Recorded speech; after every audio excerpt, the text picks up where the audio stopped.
کہتے ہیں کہ ایک شخص صبح سویرے اٹھا، صاف کپڑے پہنے اور مسجد کی طرف ہو لیا تاکہ فجر کی نماز باجماعت ادا کرنے کی سعادت حاصل کر سکے۔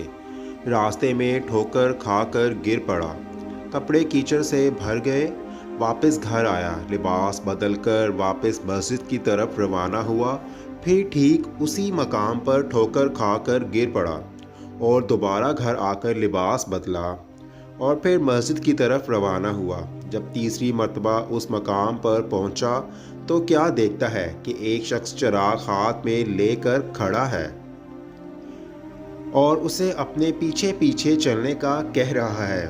وہ شخص اسے مسجد کے دروازے تک لے آیا۔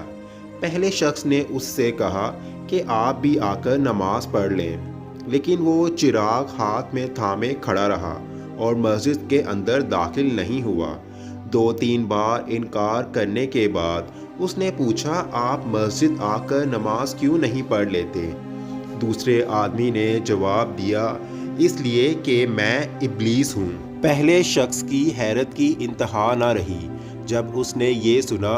شیطان نے اپنی بات جاری رکھی، یہ میں ہی تھا جس نے آپ کو زمین پر گرایا تھا جب آپ نے گھر جا کر لباس تبدیل کیا اور دوبارہ مسجد کی جانب روانہ ہوئے تو اللہ نے آپ کے سارے گناہ بخش دیے۔ جب میں نے دوسری مرتبہ آپ کو گرایا اور آپ پھر لباس بدل کر مسجد کی طرف جانے لگے تو اللہ نے آپ کے سارے خاندان کے گناہ بخش دیے۔